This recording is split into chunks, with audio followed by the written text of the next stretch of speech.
PTI news میں خبر شامل کرتے ہیں گجرانوالہ سے، جہاں حلقہ PP 59 میں جیتے اور ہارے MPA میں سوشل میڈیا پر لفظی گولہ باری کی مہم جاری ہے۔ مہر لیاقت علی کی رپورٹ۔ چند روز قبل PTI کے امیدوار جمال ناصر چیمہ جو PP 59 کی سیٹ جیت چکے تھے۔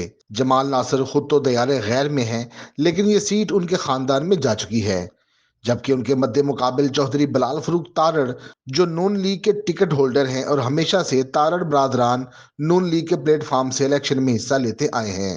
ان کے بھائی عطا تارڑ اور ان کے دادا صدر پاکستان رہے ہیں۔ حال ہی میں PP 59 میں ریکارڈ ترقیاتی کام ہوئے، جن کا سہرا چودھری بلال فروخ تارڑ کو جاتا ہے، جس کی وجہ سے اس حلقے میں کانٹے دار مقابلہ دیکھنے کو ملا۔ لیکن اب لگتا ہے کہ جو امیدوار عوام میں رہے گا اور حلقے کی عوام کے کام آئے گا، آنے والا وقت اسی کا ہوگا۔ گکھڑ میں زیر تعمیر ٹراما سینٹر اس وقت مقامی اور سوشل میڈیا کی سیاست کا باعث بنا ہوا ہے۔ اس حوالے سے جمال ناصر چیمہ کیا کہتے ہیں، آئیے جانتے ہیں۔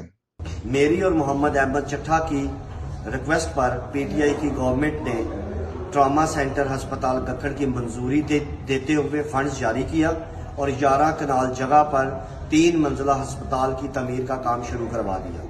ابھی تیسری منزل مکمل ہوئی تھی کہ PTI کی گورنمنٹ ختم ہو گئی اور پھر مسلم لیگ نون کی گورنمنٹ آ گئی اور انہوں نے 2022 کا مالی بجٹ پیش کیا اور اس سال کے ADP سے ٹراما سینٹر کی سکیم کو باہر نکال دیا۔ اسی حوالے سے آپ کو سنواتے ہیں کہ چودھری بلال فروخ تارڑ کا جوابی کارروائی میں کیا کہنا تھا اور انہوں نے کس طرح سے انہیں شیشہ دکھایا۔ میری نظر سے کل ایک ویڈیو گزری جس میں بیگ چک کے قبضہ گروپ اور رسا گیر گینگ کے سرگنا جمال ناصر چیمہ میرے پہ طرح طرح کے الزامات لگا رہے ہیں، میرے پہ، میری فیملی پہ۔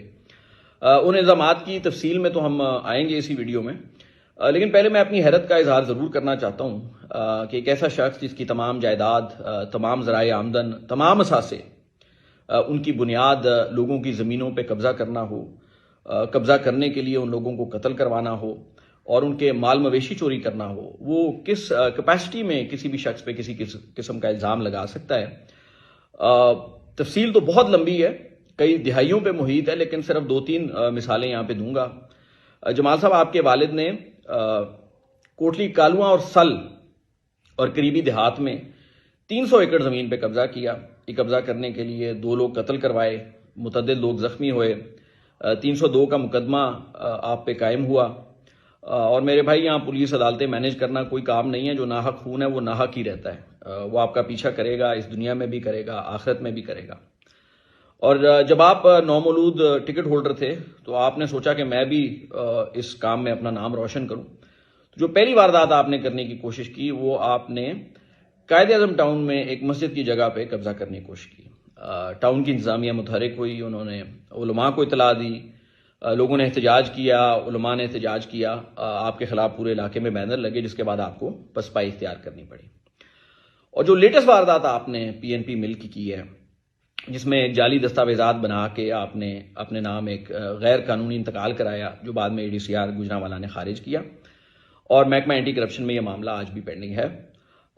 اور میں زیادہ دور نہیں جاتا، جس وقت یہ معاملہ ADCR حافظ آباد کو ریفر ہوا تو آپ کے والد محترم نے براہ راست میرے خاندان سے رابطہ کیا اور کہا جی عطا تارڑ صاحب کو ریکویسٹ کریں کہ وہ ADCR کا حافظ آباد کا تبادلہ، جو کہ روٹین میں ہو رہا تھا، وہ نہ ہونے دیں تاکہ میں یہ زمین ہتھیا سکوں۔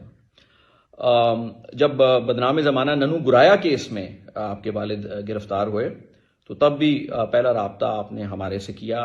اس کے علاوہ جب وہ آپ کے والد ریلیز ہوئے تو عطا تارڑ صاحب کے پاس بذات خود آئے اور کہا مجھے پنجاب پولیس سے بچائیں۔ تو اس وقت کیا آپ کو نہیں پتا تھا کہ ہم کسی مل کے مالک نہیں ہیں، کسی فیکٹری کے مالک نہیں ہیں، جس قسم کی بہودہ گفتگو آپ کر رہے ہیں؟ اس سے مزید بھی میں روشنی ڈال سکتا ہوں، اس سے اور پیچھے بھی جا سکتا ہوں، کئی دہائیاں پیچھے جا سکتا ہوں، لیکن اگر آپ کو آج کی گفتگو سے افاقہ نہیں ہوگا تو تب میں وہاں جاؤں گا۔ اور جہاں تک آپ نے میرے خاندان کی بات کی، میرے دادا، اللہ تعالیٰ ان کو غریق رحمت کرے، جب وہ صدر پاکستان بنے تو انہوں نے ایک نئی مثال قائم کی کہ اپنی کل وراثتی زمین جو ان کو ان کے والد سے وراثت میں ملی تھی وہ حکومت پاکستان کو ہبہ کی، تحفے میں دی کہ یہاں پہ ایک ووکیشنل ٹریننگ انسٹیٹیوٹ بنائیں، جو آج بھی قائم ہے۔ اس طرح کی مثال آپ کو پورے پاکستان میں نہیں ملے گی۔ کوئی شخص سرکاری عہدے پہ آنے کے بعد بجائے اس کے کہ جائیداد بنائے، وہ اپنی ساری زمین جو ہے وہ حکومت پاکستان کو دے دے۔ آپ نے ذکر کیا گکھڑ ٹراما سینٹر اور کنٹونمنٹ بورڈ کے فنڈز کا. میں اپنے اللہ تعالیٰ کو گواہ بنا کے کہتا ہوں کہ اگر آپ کے ان الزامات میں 1% بھی صداقت ہو تو اللہ تعالیٰ مجھے اور میری اولاد کو قبر میں اور آخرت میں اپنے بدترین عذاب سے دوچار کرے. میرے حلقے میں پچھلے 1.5 سال میں ریکارڈ ترقیاتی فنڈ لگے ہیں جس میں 1 پائی کی کرپشن کا کوئی الزام نہیں ہے. گکھڑ ٹراما سینٹر کے حوالے سے 2022 میں جس دن بجٹ منظور ہوا اسی دن میں نے وزیر اعلیٰ حمزہ شہباز شریف صاحب سے ایک اسپیشل CM ڈائریکٹو کروایا کہ اس اسکیم کو فلی فنڈڈ کیا جائے، کہ بجائے اس کے کہ یہ سٹیجز میں اور سالوں میں کمپلیٹ ہو، یہ فلی فنڈڈ ہو کے 1 سال میں ہی مکمل ہو جائے.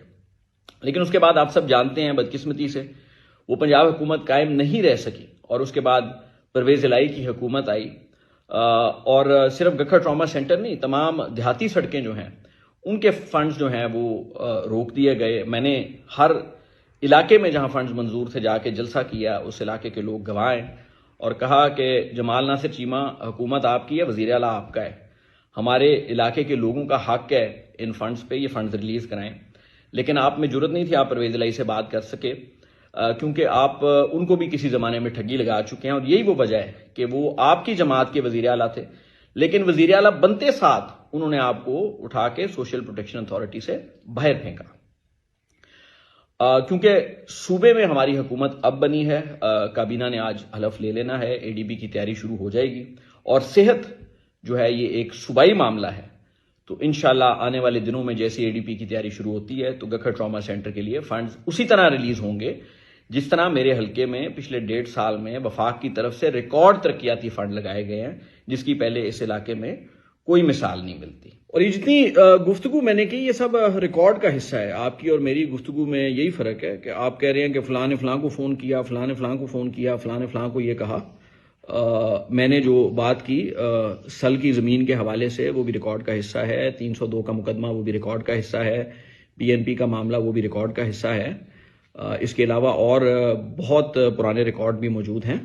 اگر آپ کو فاقہ نہ ہوا پھر ہم اس کی بھی تفصیل آپ کے سامنے بیان کریں. اور آخر میں آپ کے لیے 2 مشورے. ایک یہ جو آپ چندہ اکٹھا کرنے کی بات کر رہے ہیں یہ چندہ ضرور اکٹھا کریں لیکن یہ ان لوگوں کو دیں جن سے پیسے مانگ تانگ کے آپ نے PNP مل میں پھنسائے ہیں. وہ آپ سے ڈرتے ہوئے گلا شکوہ تو نہیں کرتے لیکن جب آپ کی مل سے باہر نکلتے ہیں تو دھاڑے مار مار کے روتے ہیں کہ اتنے ہمارے پیسے جمال نے PNP مل میں پھنسائے ہوئے ہیں. یہ ان کو دیں، ان کی تکلیف میں کچھ کمی آئے. اور یہ وہی PNP مل ہے جس کو چھپانے کی وجہ سے آپ الیکشن لڑنے کے لیے نااہل قرار پائے. بہت سارے دوستوں کو یہ نہیں پتا کہ آپ نااہل اس لیے قرار پائے کہ آپ نے یہ جو ڈکیتی کی تھی PNP مل کی یہ آپ نے اپنے کاغذات نامزدگی میں ڈکلیئر نہیں کی. اور آخر میں یہ مشورہ کہ لوگوں کے بچوں کو پھنسوا کے خود آپ دبئی میں عیاشی کی زندگی گزار رہے ہیں. تو میرے بھائی اچھے برے ہر قسم کے حالات آتے رہتے ہیں، آپ پاکستان آئیں اور حالات کا سامنا کریں. بہت بہت